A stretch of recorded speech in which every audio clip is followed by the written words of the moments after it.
Assalamualaikum warahmatullahi wabarakatuh. Saya Muhammad Rafin Zanfilah dari tim Riansyah, Dani, dan Raffi akan mempresentasikan proyek baterai buah kami yang berjudul Future Power Plant. Langsung saja, bagian pertama, latar belakang. Energi merupakan kebutuhan mendasar dalam aktivitas manusia. Meningkatnya pertumbuhan penduduk menyebabkan kebutuhan akan energi meningkat. Salah satu penggunaan energi terbesar adalah energi listrik. Berdasarkan data dari Sekretariat Jenderal Dewan Energi Nasional, kapasitas terpasang pembangkit listrik tahun 2018 sebagian besar berasal dari pembangkit energi fosil khususnya batu bara sebanyak 50%, diikuti gas bumi sebanyak 29%, BBM 7%, dan energi terbarukan 14% seperti pada gambar berikut. Dapat kita lihat bahwa energi terbarukan hanya mengisi 14% dari keseluruhan sumber energi listrik, yang mana 86% sisanya adalah energi yang tidak terbarukan. Hal ini melatar belakangi proyek kami yang berjudul Future Power Plant yang bertujuan untuk mengembangkan energi terbarukan. Landasan teori. Teori yang menjadi landasan percobaan ini adalah sel galvani atau disebut juga sebagai sel volta, yang memungkinkan untuk menghasilkan tegangan listrik dari dua logam yang memiliki potensial reduksi yang berbeda disambungkan dengan buah lemon yang sebagai elektrolit. Sebagai contoh, logam yang digunakan sebagai katode adalah tembaga dan yang digunakan sebagai anode adalah seng.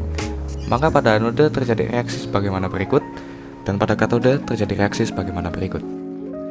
Elektron dari anode akan berpindah dari katode, di mana apabila diberi voltmeter antara kedua logam tersebut, beda potensial akan terdeteksi.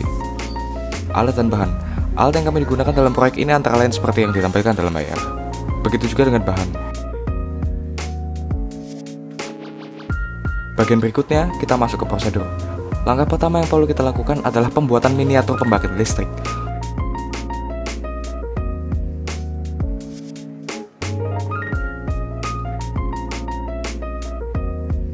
Langkah selanjutnya adalah pembuatan rangkaian LED. Pada tahap ini kami melakukan perubahan dengan menjadikan LED tersebut sebagai miniatur lampu jalan. Tahap selanjutnya adalah penghiasan dengan cat air yang mana hasilnya telah kita tunjukkan sebelumnya. Beralih ke pembuatan baterai buah lemon, total lemon yang kita gunakan dalam proyek kali ini adalah 5 buah. Kelima lemon tersebut dihubungkan dengan kabel yang ujung-ujungnya terdapat kawat tembaga dan seng sebagai katode dan anode.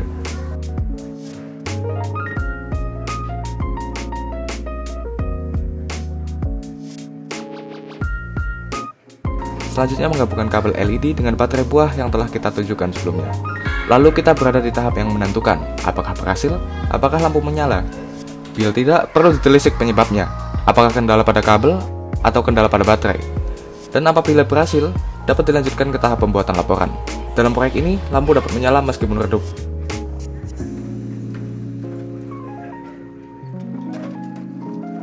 Bagian berikutnya adalah hasil. Pada bagian ini, kami mengukur tegangan yang dihasilkan pada buah lemon.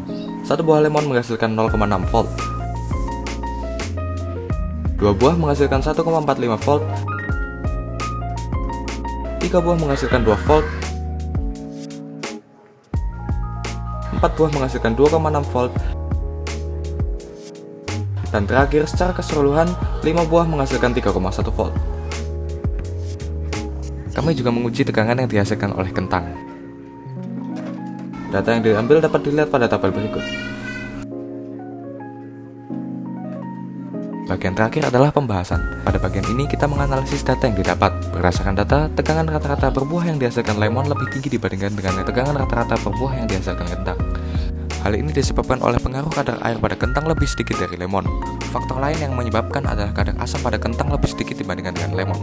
Karena suatu larutan konduktor elektrolit memiliki tingkat keasaman rendah atau bisa dikatakan pH besar, maka semakin sedikit ion yang dihasilkan, sehingga arus listrik yang dihasilkan juga semakin kecil dan akibatnya konduktivitas juga semakin kecil. Hal ini akan berdampak pada tegangan yang dihasilkan.